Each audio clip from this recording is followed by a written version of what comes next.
Today on Cook's Country, Morgan and I make tuna poke and salmon teriyaki poke. Jack and Julia taste freeze-dried backpacking meals. And Christie makes Malasadas. That's all right here on Cook's Country.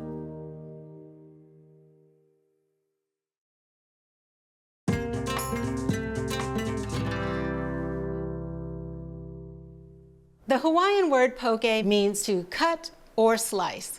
It's also the name of a wildly popular dish of seasoned raw fish, and it is showing up in fast casual restaurants all over the mainland.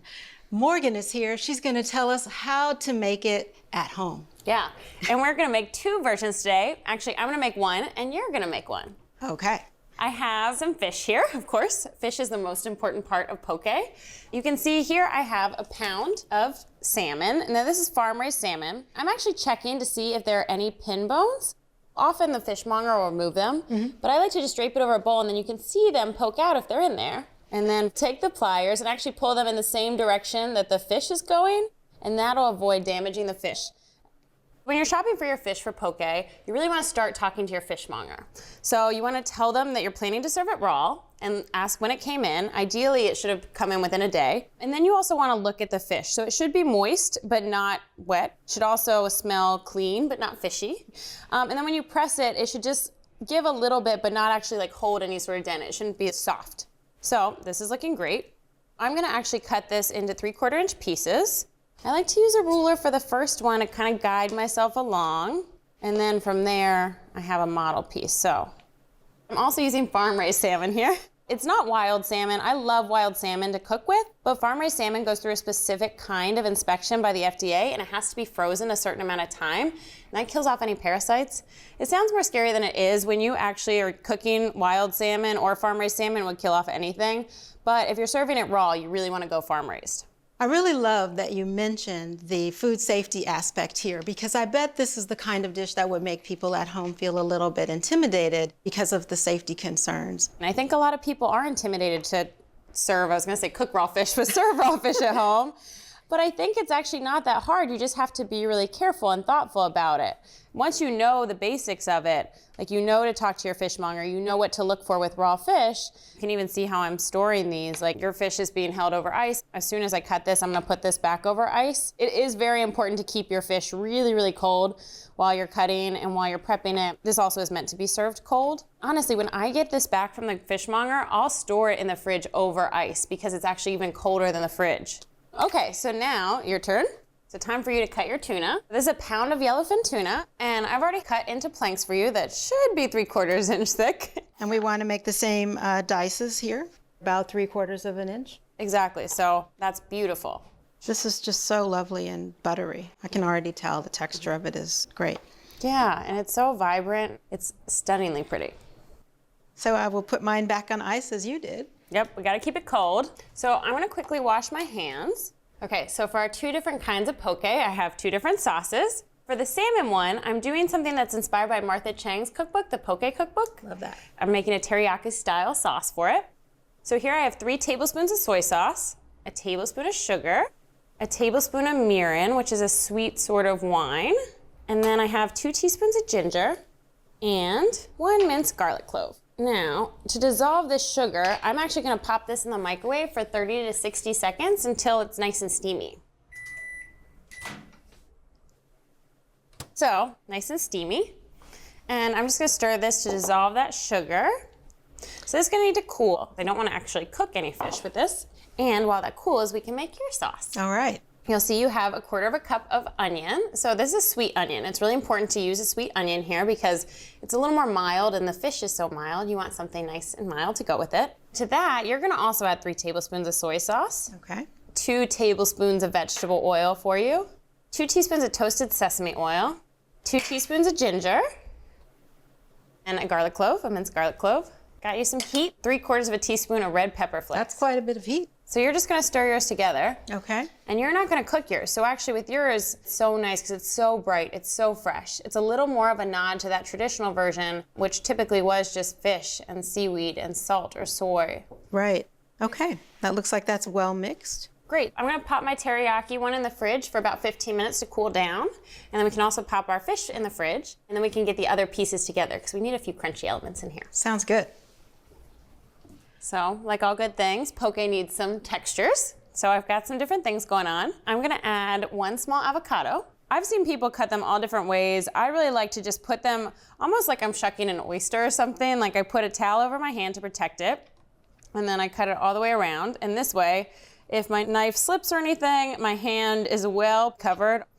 And then pop it open. I mean, people have different ways of doing this. Again, as long as my hand's protected, I'll just go in with my knife and get that pit and just give it a little twist. So now I'm just peeling off the skin so that it's nice and easy to access. And then I'm gonna cut them into 1/2-inch pieces. So it's gonna add some nice creaminess next to that fatty salmon. I'm just gonna add these to a bowl where I'm gonna add all my ingredients here. So then I also have an English cucumber. So for this, I'm actually only gonna use about 1/4 of it. I'm looking for about a 1/2 cup. So this is really nice because you don't have to peel it. So I'm just gonna cut a tiny bit off, give myself a nice flat surface to work off of, and then cut 1/2-inch pieces. So I've got my 1/2 cup there. I also have 1 Fresno chili here. I actually like to just press them down and get really nice thin half rings. And then 1 more crunch factor ingredient, some scallions. So I'm actually gonna separate my whites and my greens with this. I'm gonna slice these all thin on a bias. My whites go into this bowl, the mix-ins. I'm gonna put aside the greens as a garnish. So now, your turn. Okay. So for you, I also have 3 scallions. Again, you're gonna do your whites and greens separately. Yeah, I feel like it's nice. Yours has both those sweet onions and the scallions, so you get a lot of different allium flavor going on. The only crunch factor I have for you right now is these macadamia nuts. For you, I have 1/3 cup of salted dry roasted macadamia nuts. The original version had a nut called a kukua nut. That's a very mild, fatty nut like a macadamia nut. You can mail order kukua nuts, but it's a little harder, and this is available at most grocery stores. So you're trying to get these pretty fine.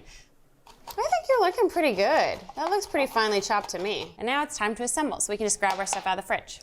Toni, look at all these beautiful colors. It is time for us to assemble our poke. Smells so amazing in here. I know. I am gonna add to my salmon, I'm gonna add that teriyaki mixture that I made. It's cooled off now. 2 teaspoons of toasted sesame oil to mine, a teaspoon of kosher salt. I am gonna add in all these crunchy, creamy elements. So I have my English cucumber, my avocado, my Fresno chili, and those scallion whites. Now I'm gonna really gently toss this because that fish is pretty delicate. I also have an avocado in here that's pretty soft. So I'm just gonna kind of nicely fold it. I do wanna incorporate everything in there, but just nice and gently. Okay, so this one is ready. It is time for you now. Okay. Add that dressing to your tuna. You have your dressing, you have your tuna, so that's time for the nuts. That looks like a lot. It does look like a lot, but they're good. They're a fun little treat in there. And then scallion whites And the only, whites not only. the greens yet. Right. And then you're also gonna gently fold yours. Okay. And yes, spinning the bowl is part of the folding process. Gosh, I just like, this is one of those foods that it just, as you watch it, it just becomes more beautiful. Yeah. So like fish is glistening, everything's nicely coated, and you can smell that ginger, you can smell that garlic. For our already beautiful dish, we have our scallion greens that we can sprinkle on top. You can sprinkle yours as well. Okay. So I also have some furikake. Now this is a Japanese seasoning. You can often find this in the grocery store or order it online. This one has some seaweed in it. It's got some bonito flakes and it's got some sesame seeds. So it adds a really nice crunch, a really nice savoriness. That's pretty. It is really pretty. Okay. And it's the moment, time to eat. Now I'll get you some of the salmon if you would trade me some tuna. I will do that. I'm so excited. I can't tell which one I'm more excited for. See, I want to make sure you get all the crunchy and creamy elements in here, all the textures. Right. Oh, I'm so excited to try these. Me too. I don't know which one to start with. Okay, we'll start with tuna. Okay, with the tuna. You can really taste that ginger. It's just popping out of the fish. I know, it's so fresh and so elegant. And the little bit of the crunch of the nuts adds just the right texture. I love how cold it is. I feel like that's actually really nice. I think so too. I feel like it like adds to it. I think the fish is so rich. And then like you get a little bit of almost, it's not quite creaminess, but just richness from that dressing. Then you get those nuts and the different, like the scallion whites. You get all these different textures. There's a buttery quality. Love it. Shall we move to The salmon teriyaki. Let's see. This one makes me feel like I want to make sure I can get all of those crunchy elements in every bite. I know that's impossible, but. That was so good of you. I just went in straight for the salmon. I was like, this is great. Wow, that's completely different. I know, but it's still like, I love the teriyaki because it's a little sweet with that sugar and the mirin. Mm-hmm. The creamy avocado, crunchy cucumber. It's really nice. So good. I kind of feel like we're in Hawaii. Thank you, Morgan. Thank you, Toni. It's fun to get to cook, or I guess just cut with you. I loved cutting with you too. Thank you, thank you. And if you would like to make our delicious light and fresh pokés at home, keep your fish fresh and cold, whip up a flavorful sauce, and add some nuts or vegetables for a crunchy element. From Cook's Country, light and delicious salmon teriyaki poke and tuna poke. This was so good, Morgan. I think I might make this as an appetizer at my next dinner party. Well, as long as I'm invited, I'm in. All right, you are. Love what you're watching? Take your cooking to the next level with our Essential membership. Get instant access to thousands of recipes, tips, techniques, product reviews, and step-by-step videos. Our Members app allows you to search by ingredient, set dietary preferences, and save your favorite recipes. For those looking to level up, our newest feature, ATK Classes, offers more in-depth instruction led by ATK experts, so you can gain greater confidence in the kitchen. Start your free trial by visiting the App Store or going to americastestkitchen.com/YouTube today.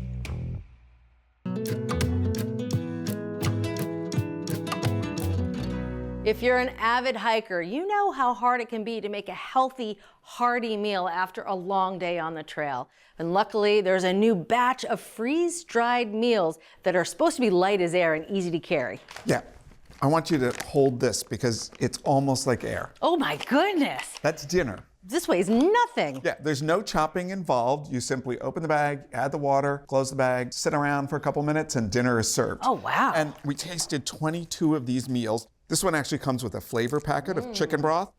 If you look inside the bags, Oh, wow. you're thinking, okay, Astronaut food. astronaut food. Yeah. Doesn't look that promising. You know, it's better than some of the stuff I've eaten on the trail, so I'm interested. I'm gonna taste with you. Okay? We're gonna start with a chili mac and cheese. That sounds good. Let's dig in and see what we think. Could be better. I mean, the chilies are okay, but there's not enough cheese in this one. I could make this without buying a fancy packet. We can do better. And so I'm gonna start with one of the ones that we really like from a company called Peak Refuel, and this is beef stroganoff. You know, this has got noodles in it, so it's the entire stroganoff, the meat, the sauce, and the noodles all It's in got one meat packet. in here. That's the hardest thing when you're on the trail, getting enough protein. And meat is not something that backpacks easily. It's actually kind of good. When we did the tasting, people were hiding the leftovers to take them home. I love that. It's creamy, it's delicious, the mushrooms are nice, the beef is nice texture. Yeah. The noodles are not soggy. Nope, this is great. Next up, we have something from a company called Packet Gourmet, and this is Dottie's Chicken and Dumplings. Ooh. They're trying to do a lot of things. This is actually the packet I opened up Oh, is there. it really? You know, that was the before. This is the after. Boy, the after looks a lot better. It's almost like chicken and slicks. Yeah. What I'm surprised about this one is the vegetables still have some texture. Oh, they do. And color. It's got that little packet of chicken broth, gives it a nice chicken flavor. It's kind of homey tasting. Yep. And would be something that I'd be really happy to have at the end of a long day on trail. Exactly.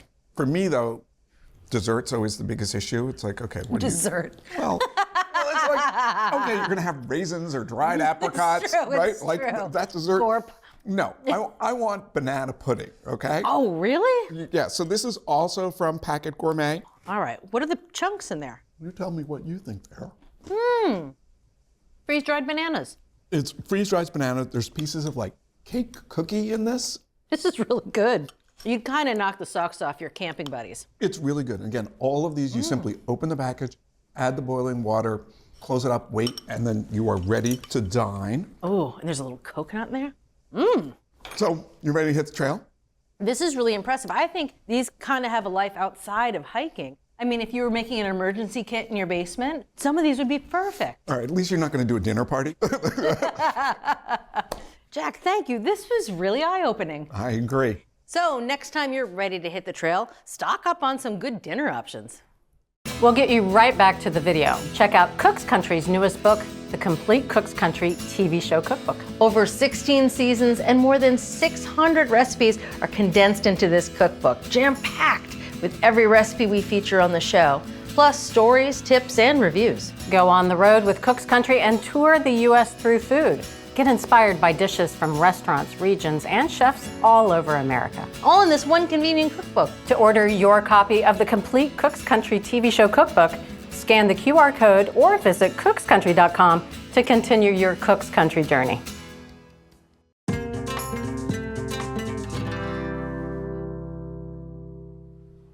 Today we're making malasadas, which are fried pieces of dough, kind of like a donut.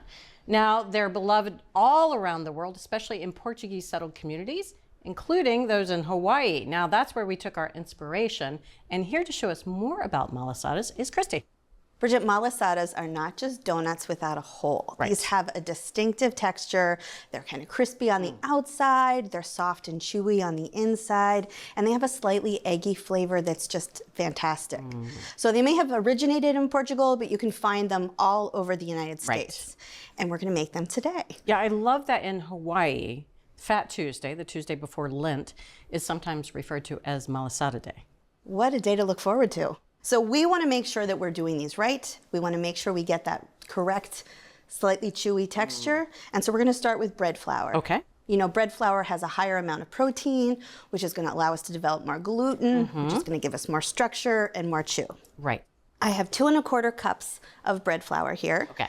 And to that, I'm going to add 1/4 cup of granulated sugar, 2 1/4 teaspoons of instant or rapid rise yeast, and a 1/2 teaspoon of table salt. Okay. That's the dry part of the mix. Okay. Now, malasadas get their richness from a combination of dairy and eggs. Okay. So I have 2 whole eggs, large, as well as 2 tablespoons of unsalted butter that I've melted and then cooled. Let it cool. And you see all kinds of dairy, from half and half to evaporated milk. Right. It's very common. Right. But we actually liked the flavor and texture of whole milk. So we're using 3/4 of a cup of whole milk.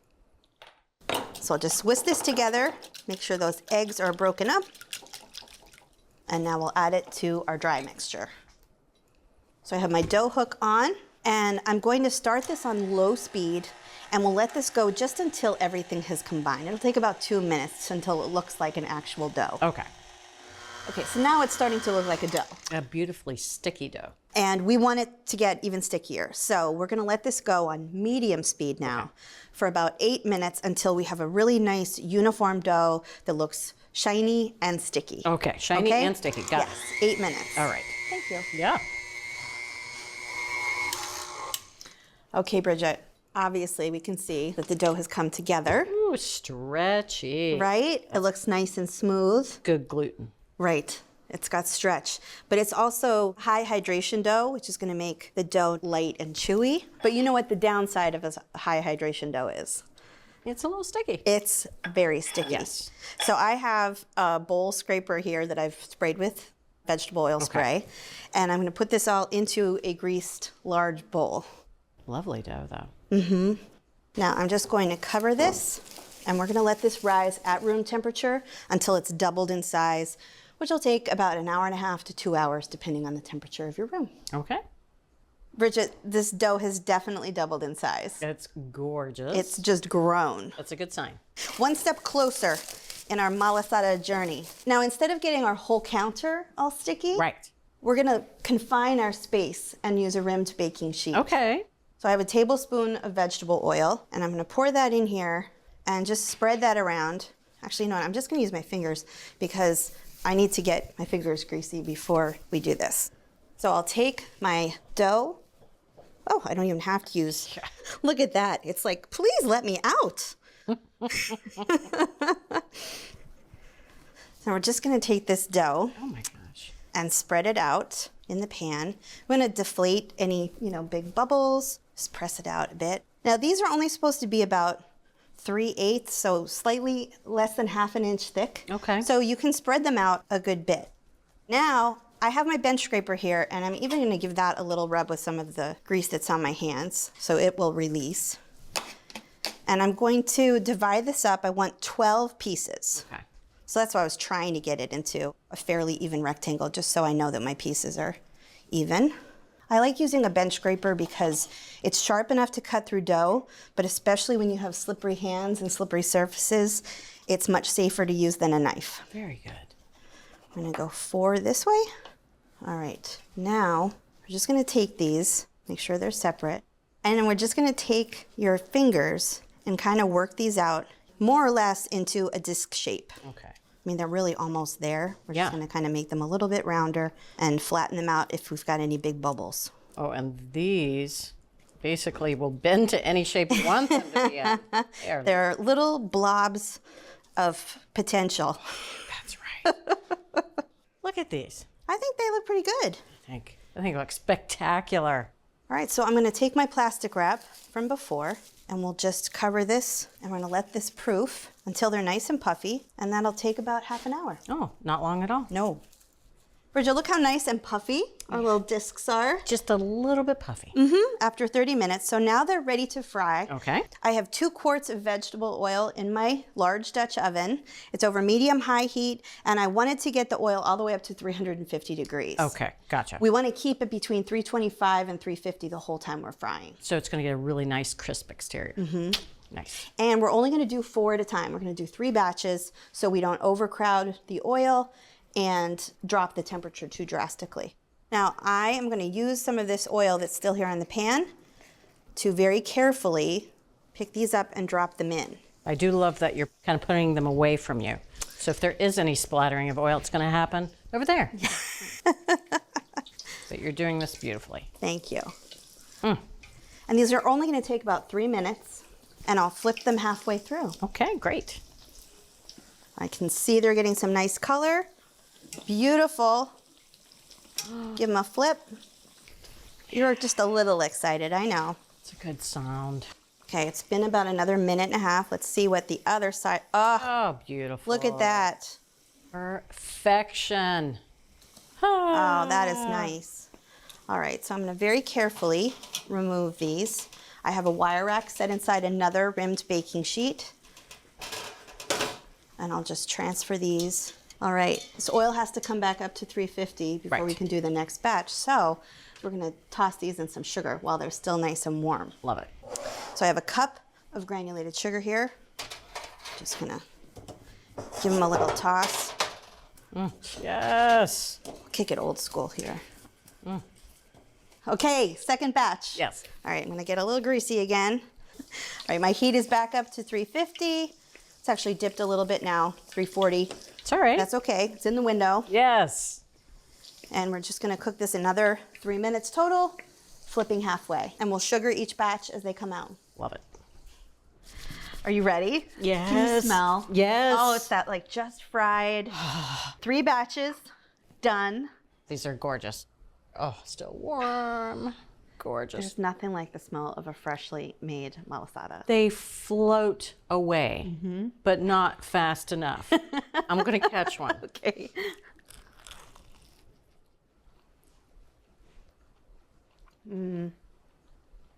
Heavenly. Ethereal. Puffed. Angelic. Gorgeous. You are the queen of synonyms. Crispy exterior is gorgeous. But it's a little chewy, but it's also soft. Yeah. It's like a delicate chew. Oh, these are gorgeous. Look at that beautiful crumb inside. Cooked all the way through. Well, I think it's helpful that they were kind of thin. You know, we stretched them out and they weren't that thick to start with. But they're so puffy and, oh my goodness.